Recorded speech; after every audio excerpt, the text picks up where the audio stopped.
We're live. Cool. Thank you so much for coming on the show. So you're part of Blockade Australia, right? Yeah, that's correct. Yeah.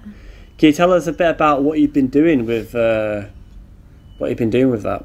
Yeah.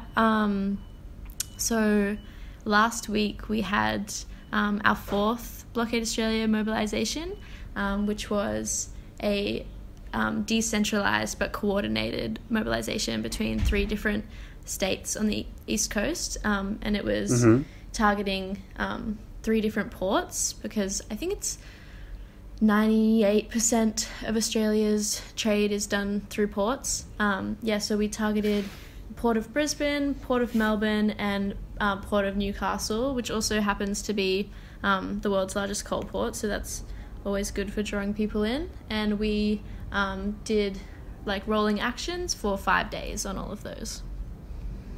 Okay. Have you done any actions yourself? I did, yeah. So I did the first action for New South Wales at the Newcastle coal port, and I used a device called a bipod, which is, some people don't know what it is. The media didn't know what it was. It's like 2 poles, almost like a tripod, but instead it's one of the legs is rope. So it's two steel poles tied together and then sort of leaning and tethered with a rope that's tied to something else. And this is a really bad description. Well, the rope is tied off, basically blocking the thing that you're trying to block. That makes sense, to be honest. Yeah. I have seen a few live streams of Blockade Australia, and it seemed like that was what they were doing. Like, I think I saw a live stream a few months ago where the police decided to just like start pulling on the rope and like pulling them over and then taking them down. Crazy. And the person in the live stream was shouting, "Oh, stop! You can't do this. This is dangerous. You can't do this." Oh my gosh. Yeah. And most recently, really I saw. scary. Most recently, I saw the one. I think it was Neem. Sorry if I've mispronounced that properly, but Neve? where she was hanging off the side of Neve. That's Yeah. it. Where she was hanging off the side of a bridge in a harness. Yeah. But yeah. So Yeah. I want to ask you a bit about your motivations, like personally for you. What is it that's driven you to do an action like that? I would say I don't think it's like a super unique story. I think I share like this experience with a lot of people my age that, you know, our coming of age has just kind of been like a growing awareness of how fucked the world is, and like the more you learn and the more you know and the more you grow up, the more powerless and hopeless you kind of feel to, you know, change anything and reduce any of the suffering that's happening globally. So yeah, I definitely, I don't know, I guess, yeah, like started, you know, learning more about the world and politics, and had that experience myself, and then sort of, you know, discovered what people were doing with nonviolent direct action, and discovered what Blockade Australia was doing, and it kind of, you know, gave me hope for the first time that, you know, this group of people was actually doing something, and you know, unlike other sort of campaigns, it seemed like they were really just you know, heading straight for the root of the problem, even though it feels overwhelming and hard. They were just going for it anyway because, you know, that's what they believed in. So that really inspired me, and that's why I wanted to become a part of it. Ask a question like, I've taken action myself in the UK, and my motivation stemmed from trying to stop runaway climate change, basically, and climate breakdown. Did that have any factor in your decision making to take action? Climate change. Is that the question? Yeah, of course. Yes. Yeah, I think, well, for me, I think it's really interesting. I think that, like, climate change is such a huge global and scary issue that really affects everyone and scares a lot of people who are aware of the science. And, I'm definitely included in that. But I also think that once you start to, uncover the truth about climate change, you also are forced to, acknowledge truths about a lot of other things and about, the global powers and systems that are currently controlling this world and, which, the systems of domination which are fueling that climate crisis. And I think, something that I really liked about Blockade Australia is that I felt like, in their politics and strategy, they're acknowledging that it's a systemic problem and not just, But yeah, definitely climate change. I think it's a great motivator. I know what you're talking. You can't really talk about the problem of climate change without really delving into the fact that, corporations have bought all of our governments and, influence our elections and fund politicians and completely hijack. My personal opinion, I believe that money has hijacked democracy, which is part of the major problems of democracy. Is that something that you agree with? Because that's totally. I think we're absolutely living in this false democracy right now. This, it's totally false that we're still calling it a democracy. And, absolutely, I think that, this is a class issue and climate change is absolutely a class issue. And it's a race issue and other things as well. But it's definitely being powered by greed and greed for profits and power over anything else, and the people that have those things are controlling the game. So can you tell us, have you got any stories that you could share with us about what it's been like being in civil resistance in Australia, compared to the UK? Yeah, I think it's been interesting because actually the friend that I first got arrested with was from the UK, and she was telling me about Extinction Rebellion and Just Stop Oil and stuff over there. I think one major difference is that you guys seem to have a lot more people. I mean, we have different population densities respectively, so I think it's definitely hard to mobilize mass groups of people here, and you often find you think that we've got more people that's what I've heard. I don't know, do you feel differently? Well, I don't know. The thing is, I don't know anything about Blockade Australia, really. True. So I don't know how many people are in it. I mean, I know that Just Stop Oil might have maybe 1,000 or maybe between 1,000 and 2,000 people who are arrestable, taking action. But I do know that when we started, it was nothing like that. When we started Insulate Britain, we had there was 90 odd people who started that, and we were shutting down portions of the M25, demanding that the UK government insulates all UK homes because it would reduce carbon emissions, reduce fuel poverty, and create jobs. But they really had about 90 people at the start of that, and that's kind of grown into Just Stop Oil, where I reckon it's somewhere between 1,000 or 2,000 people arrestable. Wow. Do you have any idea how many people are in Blockade Australia? Well, I don't know if for security reasons I can give you any exact numbers, but I can tell you how many people have put themselves in arrestable positions over the past few movies. So I think the first mobilization, there was over 20 arrests, and then I would say there'd be a similar amount for the second one.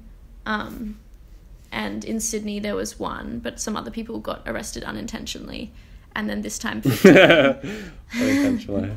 It was crazy because, we've been having all of this, speaking of democracy, we've been having this huge surge in crazy protest laws coming through in Australia. We've had them put in New South Wales, in Queensland, and I think in Melbourne as well, and now they're coming in South Australia. So do you know anything about? Can you tell us anything about these protest laws? Do you know anything about them? A little bit. I don't know. I guess basically they've made these laws that are kind of around the obstruction of like infrastructure, like roads, ports, and rail, which just so happens to be what Blockade Australia like to disrupt. And they essentially, I think they all carry at least in New South Wales, it's a prison sentence of 2 years and a $22,000 fine. Wow. Yeah, and you know, the other things that they've been doing is, you know, just like tacking on even crazier charges when people first get arrested, and then giving really extreme bail conditions to people, such as like reporting every day and can't associate with any of their friends. And I mean, you know about crazy bail conditions. Actually, yours are been crazy. Have you heard about my? Did I tell you about my bail conditions? Not today, but yeah, I don't know if you told me or if I think I might have messaged you. Yeah. Basically, when I came out, so first of all, I was sent to prison without a trial, and I was held in prison for 6 months. And then when I was released from prison, I had to sign up at the police station every single day. I was not allowed to take form in any kind of protest, and I was not allowed to talk about protesting with any person in any form whatsoever. So that was my bail conditions when I came out of prison. That is just like, what the fuck? That's crazy. Yeah. And I have a question for you, actually, because I think like, I don't know, I get the feeling that Just Stop Oil is taking up this kind of similar place in the UK that Blockade Australia is here, in terms of like receiving much more extreme repression. Like, I don't know, I don't know if this is true, but talking to my friend from the UK, they were kind of like, yeah, when I was with XR, like, you know, the cops would kind of just give us tea and let us go. But then, you know, there's so many Just Stop Oil activists that are now, you know, have been in prison or are in prison. And like similarly with on this continent, you know, it's Blockade Australia that seems to be copying a lot more, you know, extreme punishments and stuff compared to other groups. So I was just wondering if you could speak to that, or if you.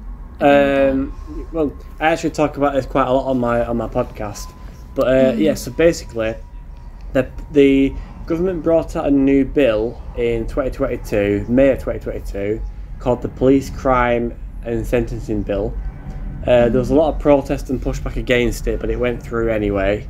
And now they have the power to basically charge. It's basically like stepped up the level of criminality of committing these offences, like things like locking on and sitting in roads. They've basically stepped it up, so they can now give you a prison sentence for that. Whereas before, with the old, so basically the old public nuisance, they could only give you like a fine, really, and after there's going to be so many fines, they can't really fine you anymore because they cut into your income and your ability to feed yourself. So they've just basically stepped it up. So you can now go to prison for being a public nuisance, which is what I did.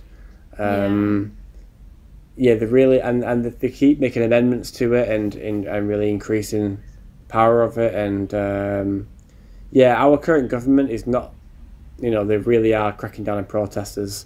And I do say to people all the time, you know, like, even if you don't agree with the protests that we're doing and the reasons that we're protesting, in a few years' time, the government could do something that you completely disagree with, and you go out and protest, and the government will be like, hey, hang on a second, we've banned all that protesting, you can't do it anymore. And then all then you'll realise. So it's actually getting quite authoritarian in the UK. Totally, yeah, totally. Sorry, you go. I've heard from people in Australia now that your police tend to be more violent than ours, though. Like, ours seem to be quite like polite and well mannered and okay generally on average, but then the laws send you to prison. But I've heard that Australia has dealt with quite a lot of violence from the police. You want to talk about that for a second? Oh yeah, I mean, I think that's certainly true and sort of generally accepted amongst activists on this continent. You know, that not only that they can be violent, but, you know, kind of just do whatever they want and get away with it physically or legally. Obviously, like, being like a white AFAB person, I can't speak to this the best. I haven't experienced the full extent of that violence, but certainly have some friends and have witnessed some pretty appalling behavior. I mean, I don't know if you saw during this mobilization, but there was some really poor conduct from police in Brisbane, and somebody did get injured and actually had to have surgery. So that was pretty horrific. What happened with that? So they were in a lock-on device, and, you know, not following protocols, the police just decided to pull on them, and they ended up just like slicing their finger open. Yeah, and then stayed locked on for another 2 hours, which is crazy, and then ended up going to hospital after that. Yeah, and then, you know, the police only told our legal team about it like a full 24 hours later, and didn't give us much information. But yeah, they're all fine now and out, and surgery means that they might be able to move their finger in the future, which is good. That's good. I want to ask, so what kind of actions have you done? So this last week is only the second action that I've ever done. I did do one previous action with a group called Wage Peace, which are like an anti-war, anti-military group, you know, which is also an issue that is so completely related to the climate issue, and class issues, and the issue of what Australia is doing, you know, creating these weapons of mass destruction using taxpayers' monies, and then making deals with these, you know, rich businessmen, and then exporting those out to other countries to, you know, destroy their land, destroy their communities, and kill people. So basically up north in Brisbane, they have the largest weapons expo in the Southern Hemisphere every couple of years. So I did an action disrupting a tank from coming in there, and that was my first arrest. Wow. But this one definitely a lot more hectic, and and with my first kind of solo mission, so it's pretty bit different. But So you stopped a tank, like wow, that sounds very impressive, to be honest. Like, can you just walk us through step by step, like, your emotions as you will, and maybe like the story as like you were preparing for that and you were going to do that? What was that like?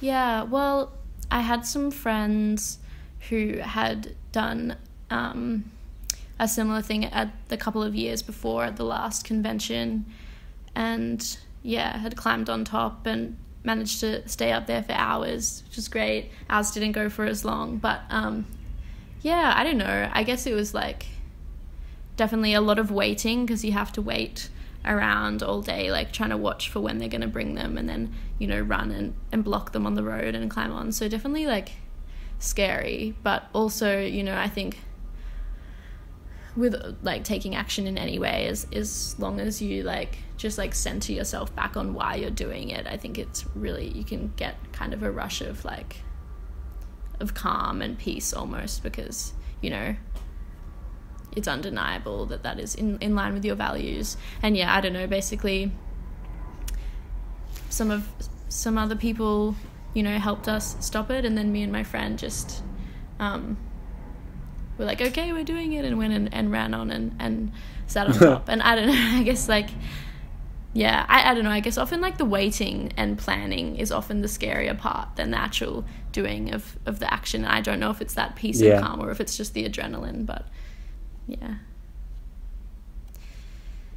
I know, I kind of know what you mean. I kind of know what you mean, like the preparation and the night before, especially the night before, and especially Always the morning, crazy. where you're like, oh my god, I'm actually going to go and do this thing right now, and it's going to be, I'm going to get arrested and probably spend the night in a police cell, and your brain's kind of thinking over all the different scenarios and what could go wrong and what could happen. Oh yeah. But let me know if this is what you have felt like. But when you're actually in the moment, you kind of just like, well, maybe it's not the same for everybody, but when you're in the moment, you kind of like get real tunnel vision. Do you find that? Yeah, I mean, with my action last week, I was so nervous for so long leading up to it, and then I kind of got there, and the plan was I was just gonna like hang out and wait and have some snacks until the first responders arrived before I swung out over the water. And I just got there and I was like, oh, I just got to start live streaming. So I ended up just starting live streaming and getting it all going and not waiting around, because I definitely had like that tunnel vision and just like focus and adrenaline. But yeah, it was great. Wow. So why were they moving the tanks then? Like, was it like a new tank that was going to somewhere, or? Well, I guess the idea of the convention is that all of the weapons manufacturers come in and they show off all of their product, and they're like, hey, you wanna give me millions of dollars to buy some of these? Yeah, so they're just kind of display. Yeah. We've actually got some prisoners. We've actually got some people in prison in the UK with Palestine Action right now, who closed down a weapons manufacturer factory in the UK. Whoa. And they're currently sat in prison right now. Oh. So we've got people in the similar kinds of fights over here as well. I'm hoping to get them on a podcast pretty soon, actually, directly live from prison. Wow. Have you got any activists in prison in Australia right now? Yeah, it hasn't become as huge of a thing as it seems to be over there. I mean, obviously we had a couple of people held in remand last year, and then Violet Coco was originally sentenced a huge custodial sentence, but that got appealed. At the moment we have 3 people. What was that for? So Violet Coco, she blocked a lane of traffic on the harbour bridge with a truck and a flare, and so I believe they actually sentenced her to 1.5 years jail, which was just crazy. And then they appealed that, and they just got like a good behaviour bond sort of thing, but they did spend a little bit of time in jail for that. They're out now, but since this last week's mobilization, we do still have 3 people in jail. So we've got are they on remand? Andy and Max are being held on remand, and then Vickers, who did a sick action, ran into the coal port and found a little control room and was just like pressing buttons and stuff. They got refused bail, and then they had a bail hearing, and the condition that the magistrate gave them was house arrest, and they said they didn't want to accept that because they've been on bail for a year. So they decided to stay in and try again and get some better conditions, I think. Wow.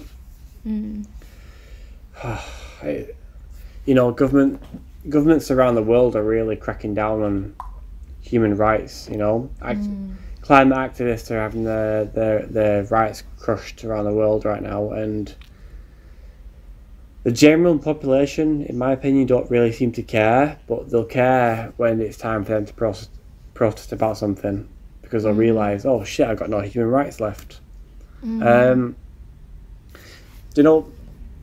If possible, I'd like to get any of those three, I don't know if you can make international calls from Australian prisons.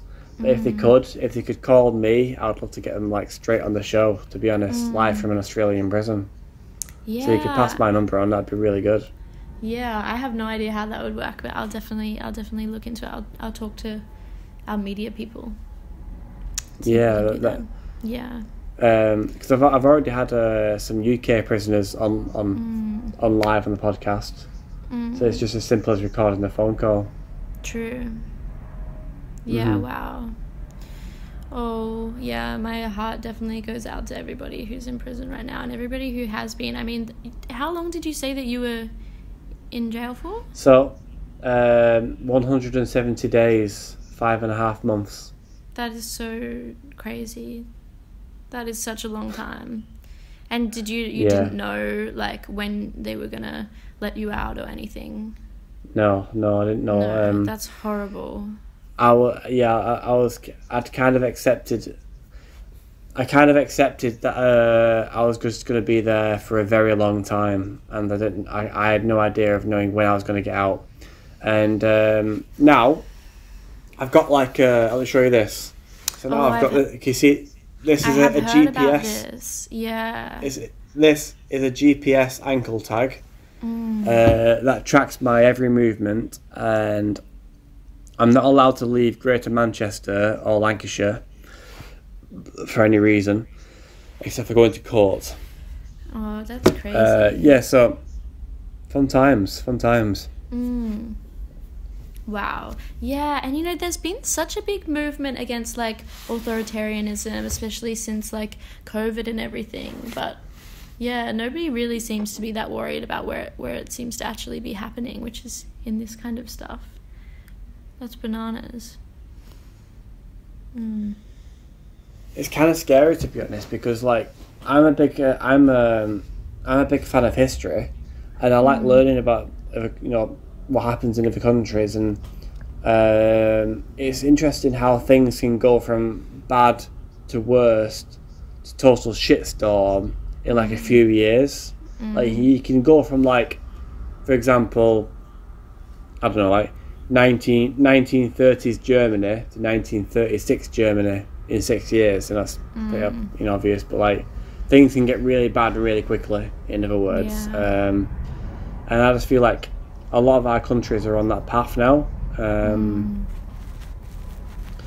want to ask you, so since I've got you on now, no worries. Sorry, my phone's just gonna die. That wouldn't be very good. Yeah, don't let your phone die. Yeah, okay, let's see if I can... Oh. Anyway,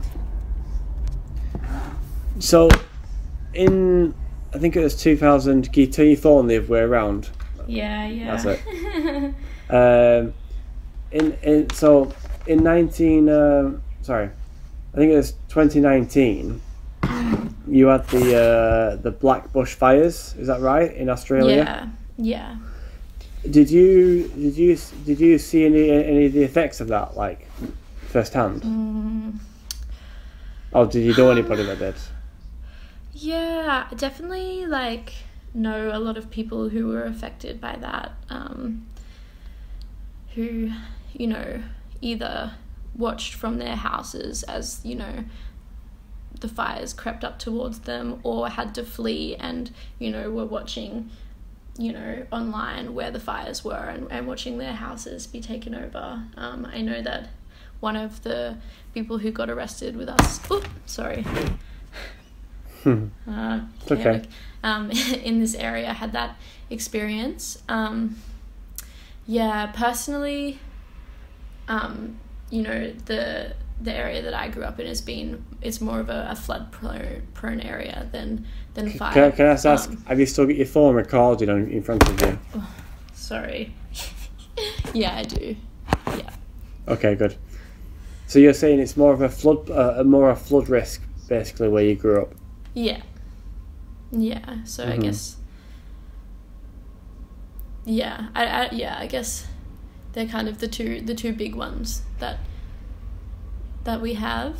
You either get like the floods or the fires or the droughts. So for anybody watching that doesn't know, I think it was in 2019, an area the size of France burned down in Australia.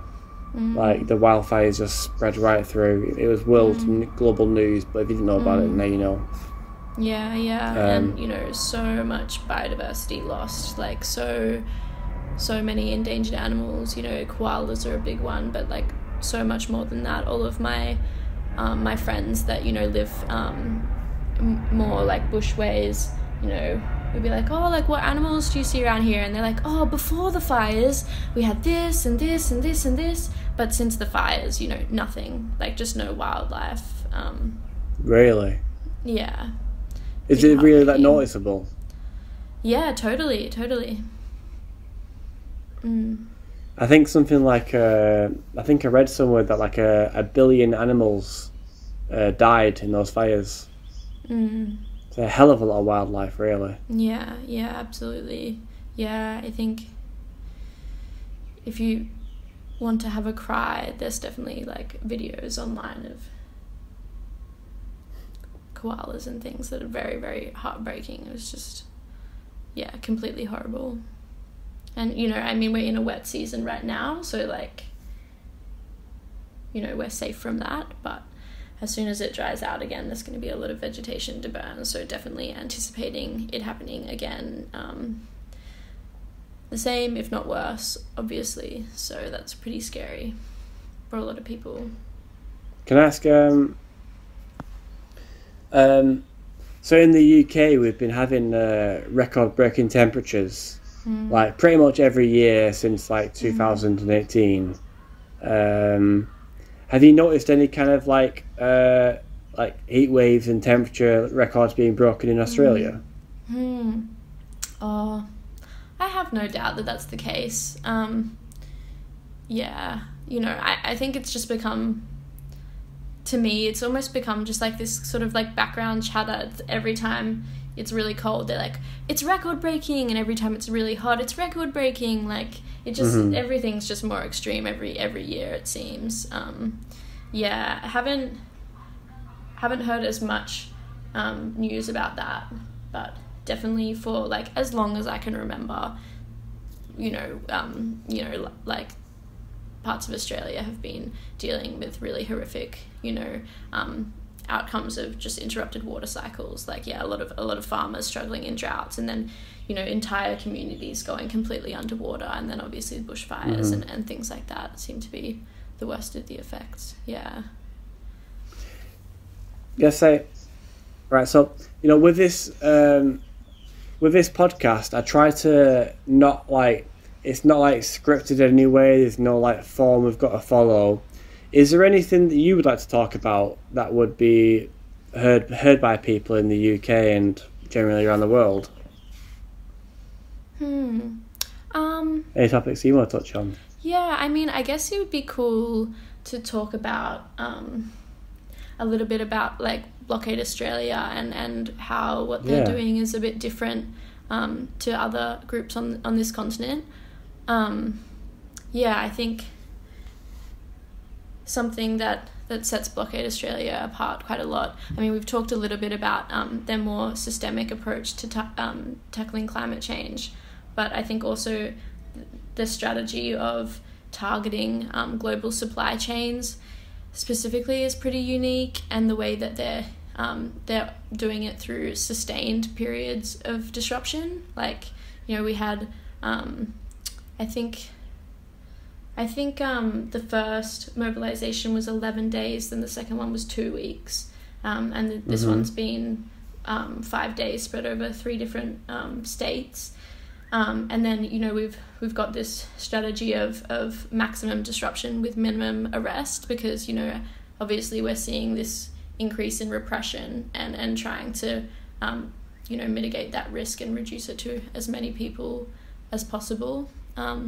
So all those things are pretty unique, but yeah, definitely, like, I think there's a lot of misunderstanding about parts of Blockade Australia's strategy, particularly when it comes to its targets. You know, a lot of people will understand targeting, like, coal infrastructure or, deforestation infrastructure and things like that, but are not necessarily drawing the link to other pieces of Australia's infrastructure that are essentially, also these big, mechanical extractivist machines that are all, funneling money to the same power that is fueling this climate crisis. And I think something that Blockade Australia is trying to do is draw those links and say, like, hey, yes, like, these coal ports are really bad, but so are, like, these container ports, and so is this, like, big, like, urban sprawl of, moving goods and labor, and, like, we can disrupt any of these, like, even just, a road in your city is disrupting the system that is causing this crisis. So I think that's really unique and cool, and something that I think is important to talk about, because it can be weird to get the head around. Yeah. Yeah, I mean, our entire society, whether in the UK or Australia, is very damaging to the ecosystem. Like, the way we live our lives really is everything. We have to, in my opinion, like, I've dedicated, like, a lot, I've sacrificed quite a lot to try and bring awareness to the climate emergency and runaway climate change, and it's everything, in my opinion. It's our entire society. Like, even like our clothes, produced using oil, and then they're driven to the shop using petrol, and then they're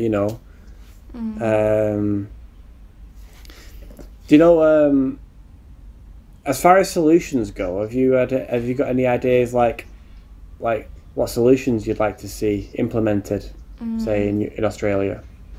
Yeah, well, things you'd like to see change. I think there's a whole lot of things. I think, like, I'm sort of, I am, like, operating under the belief that, nobody's free until we're all free, and that, if we're actually going to recover as a planet and make the world a better and more just place, that means a total upheaval of the system that we're currently operating under. We need a system that's not based on, protecting the private right to exploit, or the accumulation of private wealth and power, and individualism and consumption. I think we have so much capacity for compassion and empathy and connection to each other and to the land, and I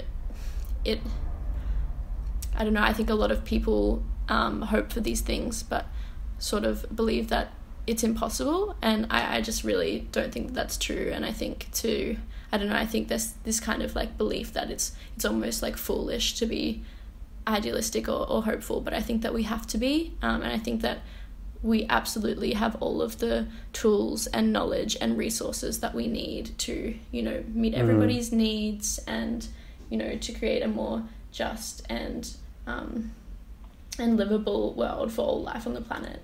But yeah, I definitely think that it takes systemic change, and it's not going to take, meeting a few demands or, reforming some parts of the system.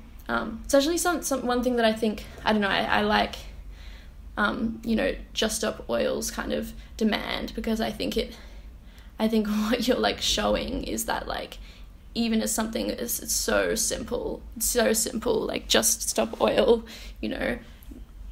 no new oil and gas projects, like, that's all we're asking. It's not that hard, but, they can't even do that because they're so obsessed with their profits and with their extraction and with, their greed. And I think that's just reflects on the system that we have, and yeah, I would love to see that changed.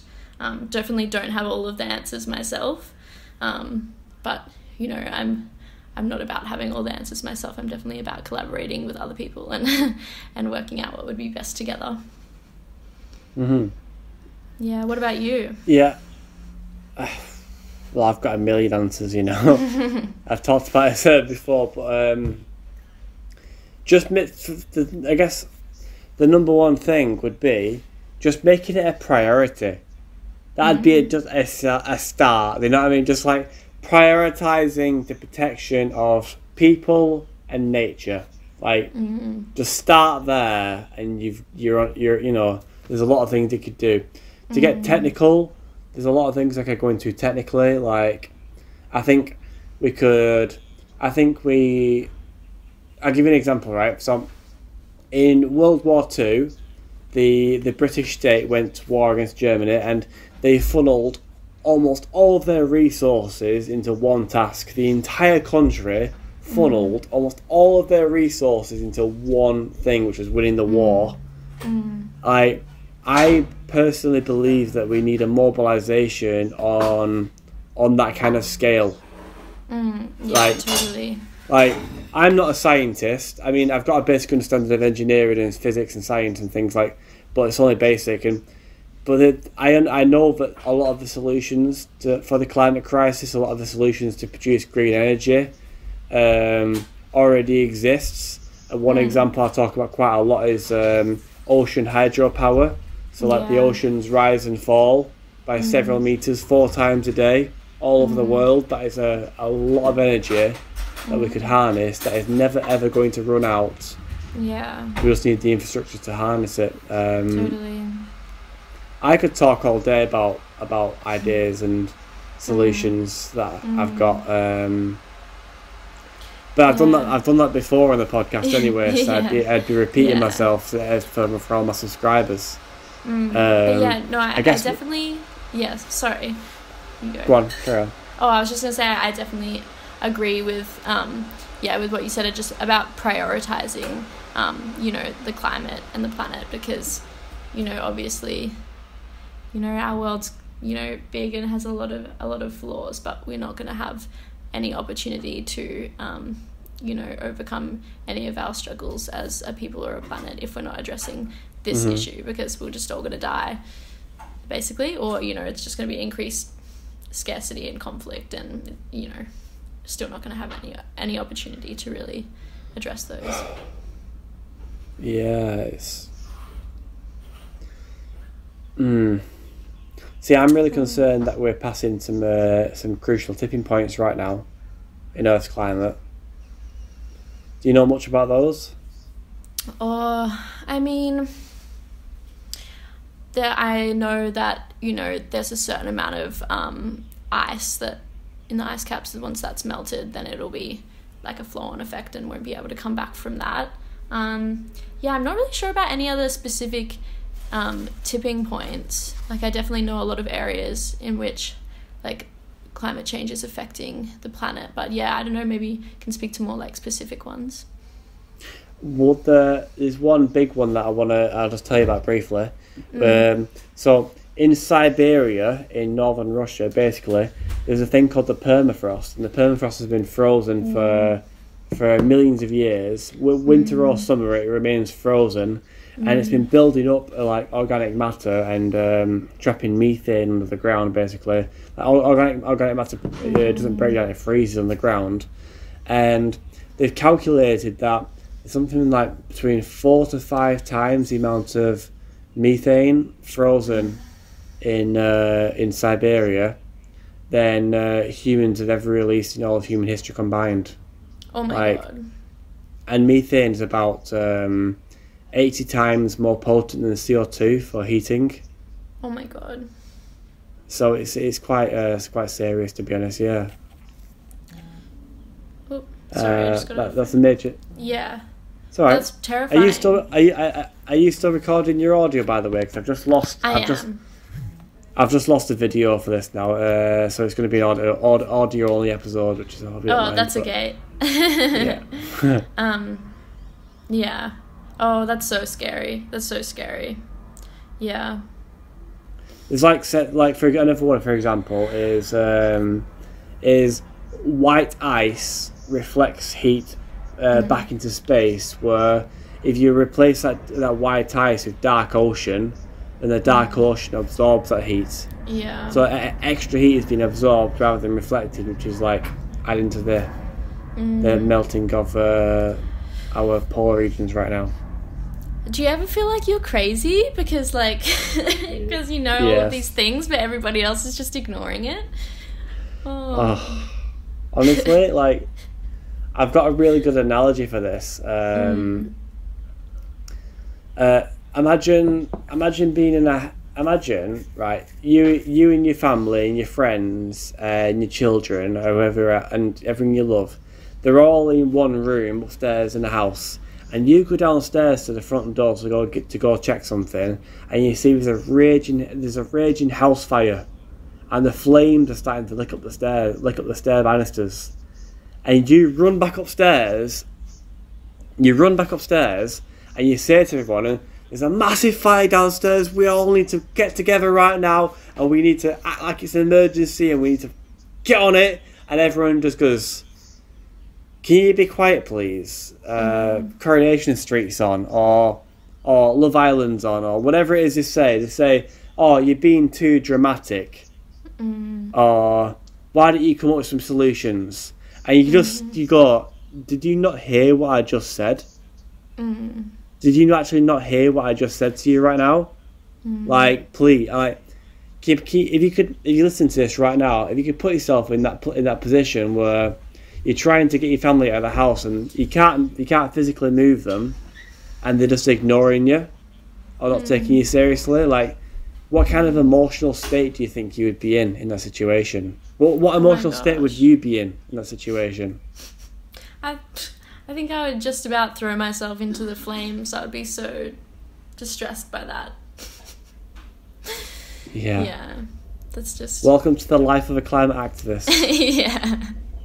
Yeah, totally. Yeah, something that one of my friends said to me recently was that, you need fire alarms to be, like, so high-pitched and loud that you physically can't, like, continue what you're doing. You have to go either leave or turn it off. And so, like, our role as activists is to, like, be that disruptive fire alarm and make it so impossible for everything to keep going as it is, which I thought was cool.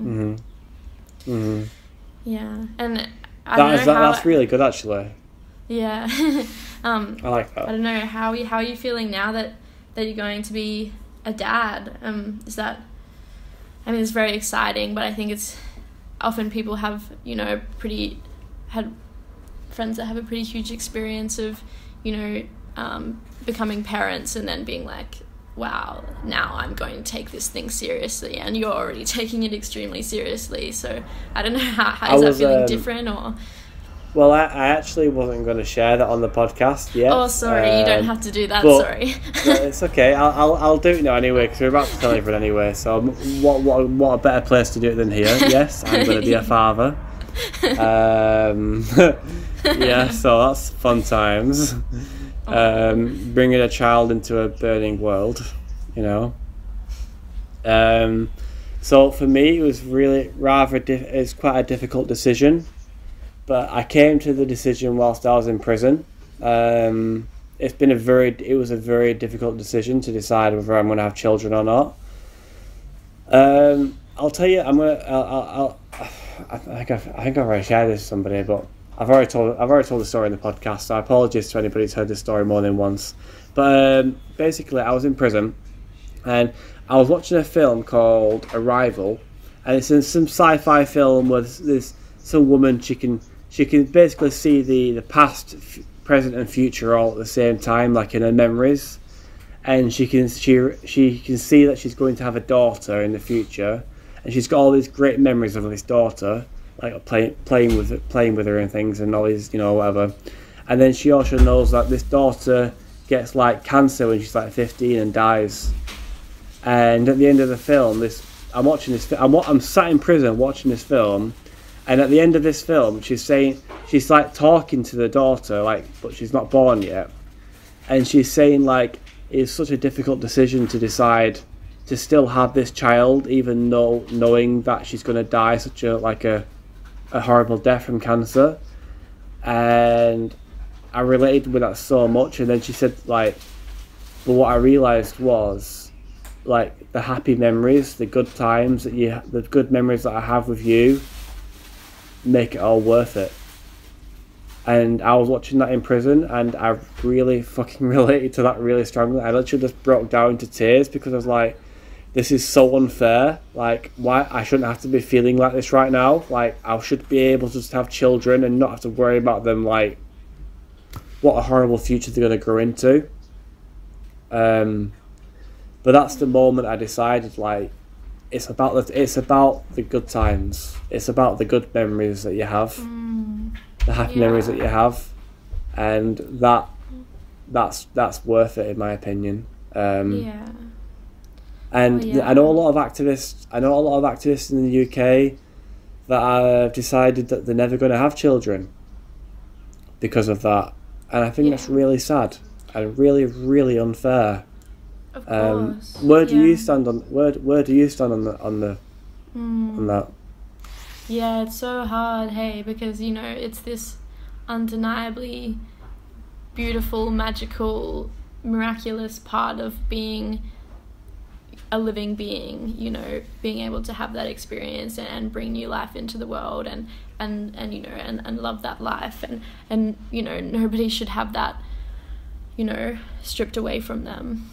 And I think it really becomes quite philosophical. It brings into question, like, what does it mean to be human, or like what is it that makes life worth living? Is it an absence of pain and suffering? Like, well, life is never going to be an absence of pain and suffering. And I don't know, everybody has different standpoints and often very strong ones. I would say, like, I don't know, because I am not really interested in having children myself at this point in my life. I've like flipped back and forth on, like, when I was growing up, it was like something that I often thought about a lot, and was something that brought me a lot of peace and hope, like, oh, like, one day I can be a mum, and then kind of realizing things about the world, and then suddenly thinking, wow, like, I'm never going to be able to bring a child into this world. I don't know if that's true, or like that's how I feel, but I'm not investigating that heaps right now, because it's not super pressing for me at this point. How old are you, if you don't mind me asking? I'm 22. Yeah, you don't want to be thinking about that, really. Yeah. I mean, I've turned 30 now, so it's kind of on my mind. Yeah. Well, I mean, the fascists aren't going to stop having kids, so, we need to have our good little munchkins to go up against them. Well, you see, I'm more of the belief, like, I do understand what I do emphasize what you just said, but I kind of feel like it's the moment that we're alive in right now, due to those tipping points that I explained before. Like, I kind of believe, like, this moment right now is the defining moment in human history. Like, I don't think our children are going to be able to grow up and change things and change the trajectory of the climate and therefore the human race. I feel like it's on us now, right now. Yeah, that's true. I think since we're talking about me having a baby on the podcast, I think, like, originally I had a plan A and a plan B. My plan A was to change the entire world and save the entire world. My plan B was to survive the death of the world. And since I'm going to be a dad, I think, like, I'm really having to consider my plan B more seriously now. Like, I'm seriously having to consider, like, becoming like a full blown prepper, and like, getting my things in order. Like, what am I gonna do when we have multi-breadbasket failure, and there's no food on the shelves in Tesco's and Asda and in the supermarkets. What am I going to do when people start starving in the millions and start mass migrations? You don't want to you've got to think about this, right? Because even if you do save up a lot of food and supplies, when someone turns up to your house with starving kids, like, and you think you're going to be able to tell them no, do you really think they're going to take no as an answer? Like, they're going to tie you up and take your food. Like, sorry, I'm going a bit of a ramble now, but always being on this, being a new like having a baby on the way, knowing all the situation with the climate and the tipping points and feedback loops, like, yeah, it's really I really need to start thinking ahead now and start planning ahead. I actually want to get a sailing boat. I want to sail up and get a sailing boat. So my friends want to do that as well. I think that's a great idea. Yeah, we can link up on our journeys. Yeah, that sounds great. Yeah. But no, I really resonate with what you just said, and I think, like, I often think about that in terms of, like, of activism, like these kind of two wings that have to always coexist. And you said, you know, saving the world or surviving the death of the world. For me, I often think about, like, you know, what we're trying to tear down and what we're trying to rebuild. And so, like, you know, while we're doing these, like, disruptive action to, like, you know, target global supply chains and, like, destructive systems, also then practicing, like, self-governance and mutual aid and, you know, sharing resources and all of these things that, you know, that we're gonna need to, like, move into the future. You know, I think that we need both, and so that's definitely something that I think about a lot and think about trying to balance.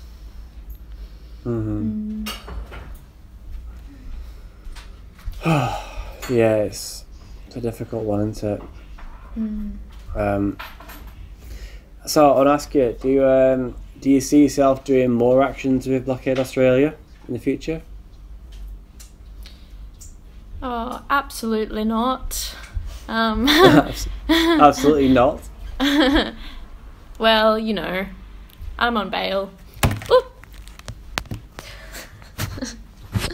Have you got an ankle tag? I haven't got an ankle tag. No, I just can't go north of Gosford, which is sort of a city a bit north of here. So, and you know, have to pay to go on a train. So my conditions are pretty chill, but yeah, I guess I haven't pled yet, and for that reason I cannot comment. Oh, fair enough. Like, don't comment. But, you know, this is actually somebody, when I came out of the watch house, some you know, news presenter asked me that very question, and I was just like, well, you know, I don't know, but the resistance generally will continue. So that's all I can say. So how does bail work in Australia then? So if you're on bail, basically, if you do anything, you get sent to prison. Is that how it works? Yeah, so they refused me, the police refused me bail, and then I stayed in the watch house just for a couple of days, and then I went to the magistrate and they granted me bail. But yeah, if I break that, definitely will be not coming out again until everything's finalised. Yeah, so I have pretty chill conditions considering what they've been doing in the past.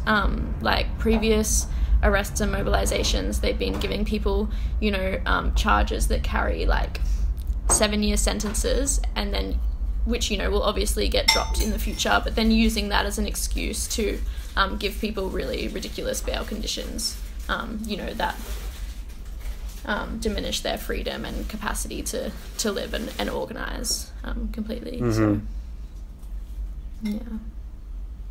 Wow. It's just it. If I was to try and explain like how it makes me feel, it's just in a sound, it'd just be you know, because we've got similar things over here, really. Because just you can just for example, like I'm on bail for like 2 different things right now, but I don't think it's as strict in the UK. Like I think you can be on bail for some, like you can have like police bail and court bail. I'm not exactly sure how it works. I'm not a legal expert, but it sounds like it's more strict in Australia than it is in the UK by the sounds of it. And that might be Is that something that's like quite difficult with Blockade Australia? Because it sounds like your numbers aren't as big as just a pilot. When you get when people go on bail like that, they're not going to take any more action, are they? Really? So, how many arrests? Yeah. How many have you done now? You said 2, didn't you? You've done 2 actions. Yeah, so, only my second action, and they, tried to deny me bail and everything, which is pretty hectic. But, yeah, I'm not really sure what the bail is like for you guys, but yeah, it's definitely something that they're trying to weaponize against us and diminish our capacity a lot. Like, I don't know if you were following what happened last year with the raid in Colo. No, will you tell us about that? So last year, Blockade Australia, they were gearing up to do this kind of like open mobilization on, the city of Sydney as this economic and political epicenter and hub on this continent, and disrupt the flow of goods and labor on roads there. So kind of inviting anybody who wanted to participate, and because of that being advertised, the state went crazy, and they created this strike force guard and put a crazy amount of money and resources, like everything, helicopters, riot squad, all this crazy stuff into stopping Blockade Australia. And a few days before, or maybe like a week before actions were supposed to start, we were at like a bush camp, just being lovely, peaceful little hippies, drinking tea and weaving baskets and having fun. And then somebody spotted 2 men in camo in the bushes with, binoculars and cameras or whatever. And then, said, we've been compromised, basically. And, we kind of realised that we were being surveilled pretty hectically. And they ended up running to this... running to their car, which was then kind of stopped for a little while before this huge raid. It was the biggest raid against climate activists that's ever happened on this continent sort of happened. They rounded us all up and held us for a day while so many cops came in and just searched everything and searched everyone and took everyone's names, and then they kicked us out and just went on a rampage of destroying property and seizing things. And a lot of people got arrested then. What property did this destroy? Oh, well, when we came back, I mean, they had a big warrant to pretty much take whatever they wanted, so lots of things were taken, but you kind of came back and everybody's tents and bedding and belongings were just ripped apart and thrown in piles, and I don't know, there's something trashed trashed, and there's this one kind of symbolic example of how just crazy these guys were. We had this big stuffed unicorn toy and they ripped its head off and stuck it on a stick. So what? Yeah, I know, just bananas. It's like trying to leave a message, aren't they? Sorry? Cars smashed. Yeah, even cars that were unlocked with the keys there, they just smashed them all, and just I don't know, all of that. And people are still going through court for that stuff. That sounds fucked up. Whilst I was in prison, my mum got a phone call telling her that I'd been taken to hospital from prison and then escaped and was at large. Meanwhile, I was in bed. I was in bed in prison, not left anything. I was still not moved anywhere. What? And my mum got a personal phone call from the police. Manchester Greater Police rang my mum and told her that 1, I'd been taken to hospital because I was injured, and 2, that I escaped from hospital and I was now on the run. Oh my gosh. Whoa, so what was your mum's reaction? Why would they do that? She was freaking. Oh. Obviously, Oh. for Yeah. one, she thought like, oh my god, he's injured. Like she thought I might be Yeah. like bleeding or have like a, have like a head injury or something or Yeah. taken to hospital from prison. It's not going to be good, is it? And then escape Yeah. hospital is like, yeah. Can you imagine? Oh, if there's any mothers listening, you could just imagine like the kind of Yeah. worry you would be in. Oh. And then the next day I called her and I was like, "Hey, mum, how you doing?" And she's like, "What? Where are you right now?" I was like, "Same place I've been for the last 3 months." That's crazy. They totally do stuff like that. Yeah, I mean, if you talk to other people from Blockade Australia, I'm sure they'll have some crazy stories to share with you. But yeah, I'm not even surprised by that. Just like, yeah, just these like insidious mind games that they play. That's crazy. I can't even get my head around that. Like we asked them like to explain it, like, and they said, "Oh, we'll look into it," and they never got back to us. I was like, "Ah, Classic. yeah, Yeah. yeah." I don't know how that happened, but it did. I find it quite funny. I find it funny, but my parents don't. Yeah. Oh, I can imagine. Yeah, funny in hindsight. It is funny in hindsight. Yeah. But, yeah. I mean, I'm sure the cops thought it was funny too. Oh god. Yeah. Oh. We've done about an hour now. Is there anything else you want to talk about? No, I don't think pressure. so. I think we've covered quite a bit. What about you? Do you have anything else that you want to talk about? I'm just genuinely curious about like how things are different in Australia. It sounds like they're more brutal. Yeah. Yeah, okay. Definitely sounds like let they're me more try brutal. and think. Yeah, I mean, yeah, it's interesting. I think maybe we have like a little bit of a difference in police culture as well. I mean that story that you obviously told makes it seem like it's a bit different. They're obviously all on some kind of like, fucked up power trip, but yeah, I guess I don't know. Yeah, they definitely and they can get away with whatever they want. Yeah, what's different? Yeah. Yeah, It just sounds like you guys are more brutal.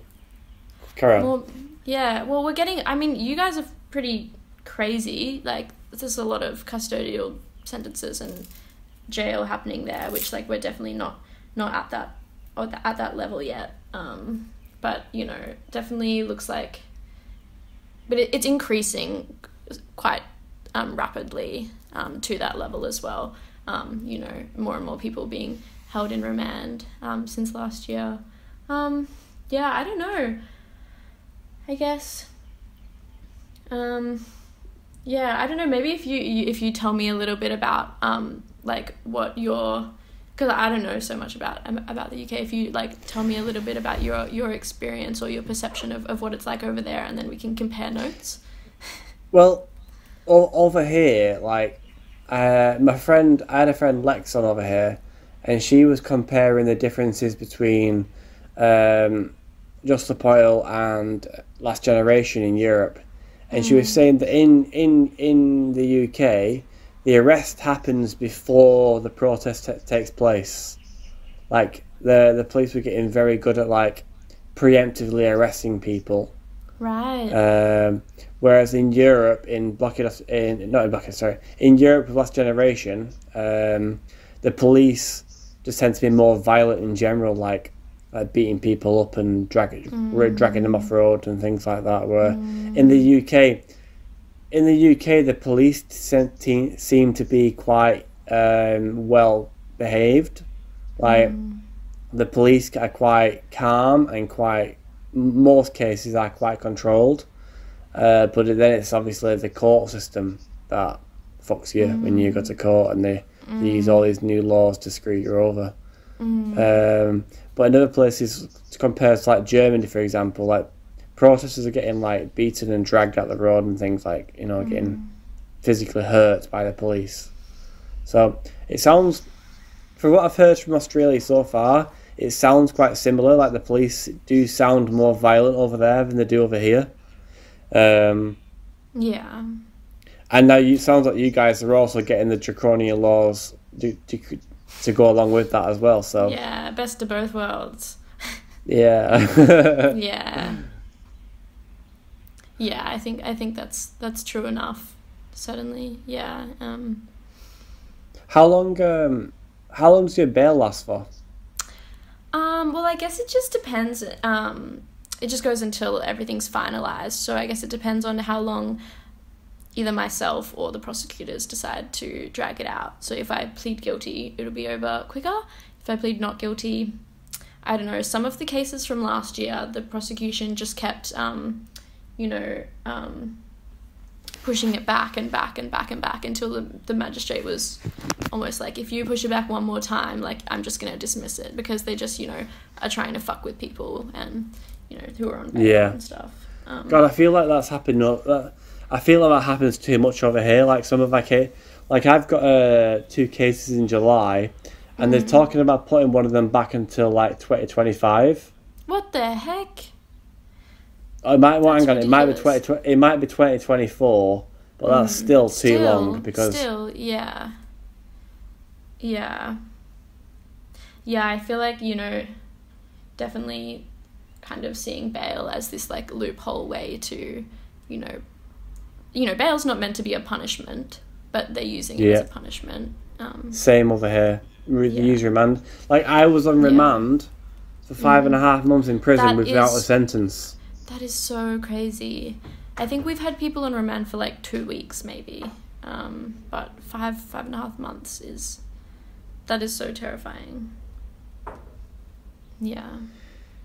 It was so strange, because like the mindset I got into is like I kind of accepted, like, I'm just gonna be here. With like I kind of accepted that there would be no end in a way. Like I knew there would be an end, but like I knew that I just accepted that it's really far away in the future. Don't even think about getting out of prison right now because it's not going to happen. The way I explained it whilst I was in prison was I compared it to winning the lottery, right? So like, imagine how you'd feel if you buy a lottery ticket, right? You don't say you've got a lottery ticket. You're not expecting to win the lottery. You don't even think that it's possible. It's not even like win the lottery is not even like within the realms of possibility of like that could happen for you. But at the same time, if it did happen, it'd blow your fucking mind, like to the point where you just like probably melt into a puddle. That's how it felt for me. That's like heartbreaking because it's like you're not allowing yourself to have too much hope because you don't want to be disappointed. Like, I don't know. Yeah. But it seems like maybe a good way to cope, but that's heartbreaking. Yeah. Yeah, it really is. I mean, like, you just kind of, you don't want to get your hopes up. That is the worst thing you could do is get your hopes up because there's nothing worse than thinking like, oh, I'm going to get out in 2 weeks, and then you just don't. Yeah, and did that, like, how did that make you feel in terms of like taking action? Like, did you know that was a possibility going into it, and like during or after that time, did you like sort of like change your stance on how you felt about any of the issues or the price of taking action? So when I've been arrested 26 times at this point. When I first started getting arrested for civil resistance, like I knew that it was going to happen eventually, but on that specific action, I didn't know that I was going to get remanded on that action. I just knew that one of these actions eventually will get me remanded. That makes sense. Yeah. But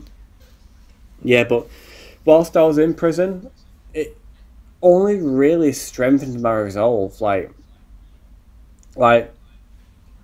I came out of prison being like, feeling more like, fuck you. Do you know what I mean? Like, like it made me stronger in a way. Like, it made me like more determined to really go for it. Like, and I think and I'm not sure if everybody who's been to prison has had the same experience, but for me, I was really like adamantly like, yes, you know, I even took it to a whole different, deeper place, whereas like I found a place that I'm not sure if I'm still there now or if I am anymore, but I found a place within myself where I found like faith. I believe that we are going to do this and we are going to find the way and things will come together.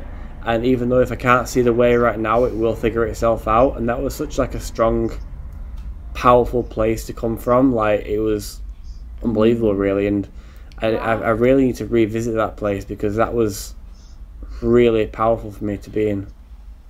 Yeah, that's phenomenal because, like, you know, I think what that, you know, like carceral system is like aiming to do is the exact opposite of that. It's like trying to show you that you are just a powerless little ant that can be locked away and you know you can't do anything. But you know, the fact that you were able to find that within yourself and come out of the other side with that standpoint is like so amazing. Yeah. For anybody who is going into action and they know that prison is a potential outcome of that, my advice to everybody from spending 170 days in prison in the UK is, you know, decide to like push yourself. So for one is exercise.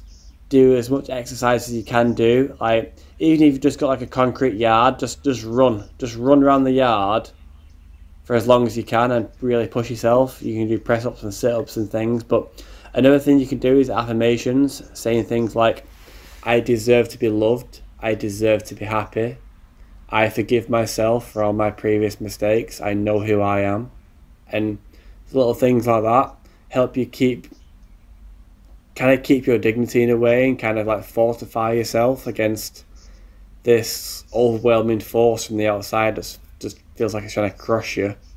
It's like a way of pushing back against that. Yeah. And meditating as well is really helpful. Those three things, exercise, positive affirmations, and meditation is what gave me my strength whilst I was in prison. And I'd recommend it to any climate activist in the world who was considering taking action that might end up in prison. And better yet, start now. Yeah, start now. Yeah, like start now because it's some powerful shit, you know. Yeah, that's amazing. That's amazing to even like find the strength within you and drawing upon that to, you know, form those habits while you're in there is like really incredible. It wasn't easy. Like I think I went like a month just doing nothing but sleeping. And I started to feel myself. I started to get depressed. Like I noticed in my own self that I was becoming depressed, and I was like, "This is absolutely not acceptable. Wow. This is not happening." And so that's where I started my routine. Wow. Oh, I feel really emotional now. That's like, wow. Yeah, it's okay. That's a very crazy story, a crazy experience, and like thank you for like, you know, taking action for the sake of everything, despite knowing that was a possibility, and you know, accepting those consequences and pushing through that and not letting it, you know, crush you. Like, I don't know, even that story taken out of the context of prison is like inspiring, but then you put it in the context of what you're doing, it's just like mind-blowing. Yeah, thank you for sharing it with me. No problem. And everyone who's listening. Yeah. Oh. All 73 of my subscribers on YouTube. I'm very pleased. Yeah. Oh, that's great. Yeah, definitely try and get you in contact with some of the people in Blockade Australia that have been held on remand as well, I think. Yes, please. That'd be really good. I'd really like to speak to them and I'll just maybe hear their thoughts and feelings and motivations, but also maybe try and be there for just a have someone they can talk to who's been in a similar position. Absolutely, because they are the first ones on this continent that it's happening to, and you know, that would feel terrifying, and you know, whole unknown kind of playing field. So yeah, I'm sure that would be really cool to connect on that. Okay, right. Well, I'm gonna round up here. Is there anything last thing you want to say before we round up?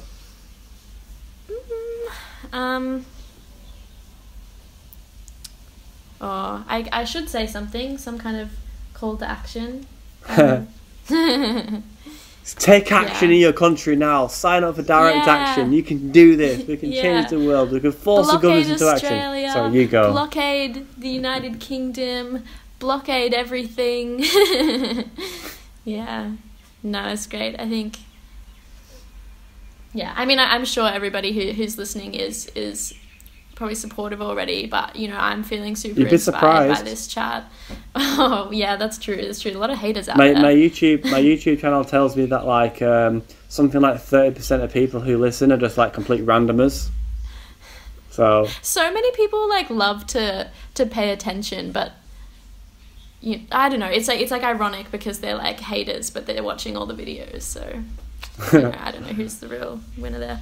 Anyway, I'm feeling super inspired by this, so I hope that other people like listening are. I probably don't have to say anything else. Okay. Well, thank you. Thank you. It's been amazing having you on all the way from sunny Australia. It's currently, thank you so much. It's currently 2 a.m. in the morning right now. That's crazy. UK. That's crazy. Thank you so much for staying up so late for me. Yeah, it's 11 here, so it's a good time. Yeah. Okay, well, thank you very much. And don't forget to like and subscribe. I will. Cool. Thank you. We are the tongue that speaks the truth. We are the song upon the wind. We are the courage to stand forth. We are the change that now begins. On this good green earth, we will take a stand. With an open heart and a healing hand. With an open heart and a healing hand.